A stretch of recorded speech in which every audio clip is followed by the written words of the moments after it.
Hello guys, Barisha আফার স্বামীকে একদিনের মধ্যে সুস্থ করে দিয়েছেন আমাদের টনি আফা। বারিশা আফার স্বামী একেবারে সুস্থ হয়ে গেছে, সুস্থ হয়ে আইসিইউ থেকে একদম পুরো সেলুনে চলে গেছে। এখন আমি আপনাদেরকে এই টনি আফা কিভাবে বারিশা আফার স্বামীকে সুস্থ করলেন সেটা বলবো, আর আমার হাতে মগ আর এটা কেন নিয়ে আসছি সে বিষয়ে আপনাদেরকে আমি ক্লিয়ার করবো। এখন শুরুতে বলে দেই যে এরকম বারিশা আফার স্বামীকে টনি আফা কিভাবে সুস্থ করলেন। এই যে বারিশা আফা আর টনি আফার দ্বন্দ্ব, এটা কিন্তু মানে সারা দুনিয়া দেখছে, সারা দুনিয়া দেখছে যে টনি আফা বারিশা আফুকে কত কিছু বলতেছিল।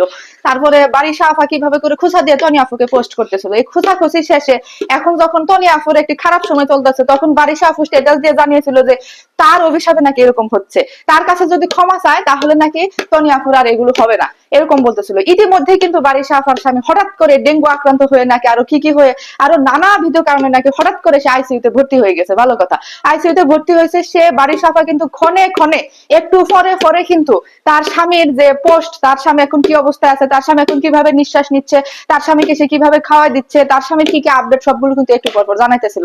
এরপরে ইতিমধ্যে যখন টনি আফুর খারাপ সময় যাইতেছে, তখন টনি আফু কি করছে, এই সুযোগটা একটু মিস করে নেয়। মিস না করে দুজনের দ্বন্দ্বাদ্বন্দ্বে ভুলে যায় টনি আফু করছে কি, হুটুস করে একটি ফেসবুকে পোস্ট দিয়ে দিছে যে স্বামী এরকম অসুস্থতার মধ্যে দিয়ে আমিও গেছি, স্বামীর এরকম অসুস্থ হইলে বউদের কেমন লাগে আমি সেটা জানি, আমি আপনাদের দুঃখ কষ্ট বুঝতেছি, আমি বারিশার দুঃখ কষ্ট বুঝতেছি, আপনার স্বামীর জন্য অনেক অনেক দোয়া রইলো। এটা বলে যে পোস্ট দিয়েছেন, এই পোস্ট দেওয়ার 5 মিনিট পরে থেকে বারিশা আফার স্বামী সুস্থ হয়ে গেছে। ওইদিকে কালকে ছিল বারিশা আফার জন্মদিন, বারিশা আফার জন্মদিন উপলক্ষে বারিশার স্বামী 3 ঘন্টায় সুস্থ হয়ে যায়।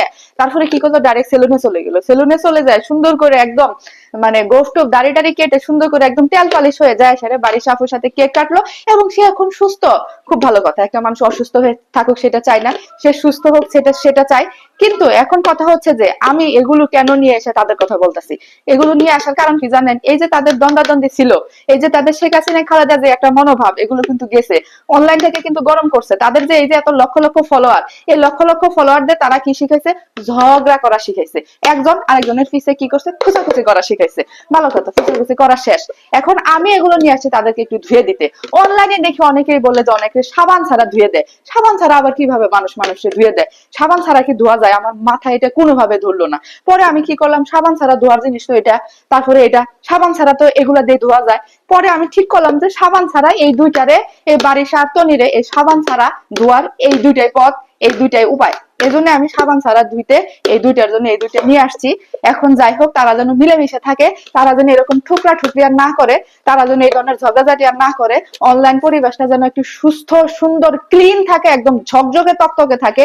এই ধরনের মুখ বাঁকায় বাঁকায়া, তারপরে শরীরের নানান রকম অঙ্গি ভঙ্গি করে তার কয়টা বিয়ে হয়েছে, তার কয়টা বিয়ে হয় নাই, এগুলো বলে খুশাখুশি শোনার জন্য আমরা অনলাইনে আসি না। এরপর থেকে তারা যেন একদম ক্লিন হয়ে যায়, তারা যেন এই ধরনের ঝগড়াঝাটি না করে। এই বারিশা আর টনি না, এইরকম ঝগড়াঝাটি যেন অনলাইনের মধ্যে আর কেউ না করে, একজন আরেকজনের পিছনে যেন খুশাখুশি না করে, এটাই হচ্ছে আমার চাওয়া। আর এই চাওয়া হিসেবে এটাই হচ্ছে আমার প্রতিবাদ।